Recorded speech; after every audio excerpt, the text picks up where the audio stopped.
In this guide, I'm going to show you guys how to set up phone link for iPhone on Windows. Let's get started. This is a really convenient feature as it allows you to send messages and make calls directly from a Windows PC. Click on the search icon in a Windows screen and type in phone link. After it appears, click on it. Now click on the option iPhone. Next, grab your iPhone and open the camera app. Scan the QR code that appears on your PC screen. A pop-up will appear on your phone. Tap pair your devices and then press open. This will start the pairing process between your devices. Once they are connected, tap continue and allow on both devices to complete the pairing. Next, press pair and wait for the device to sync. After that, you'll need to click Get Link to Windows on your phone. Tap Get at bottom and wait for the app to download. Once the download is complete, press Open and tap Continue.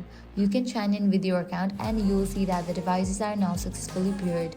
Now, to grant the necessary permission, open your phone settings, go to Bluetooth and find your computer in the list. Tap the eye icon next to your PC, then turn on Sync Contacts and show message notifications. Finally, press refresh at the top of the screen, and that's it. Your iPhone is now linked to your Windows PC and you can easily send messages and make calls directly from your PC. If this guide helped you out, do not forget to like, share and subscribe.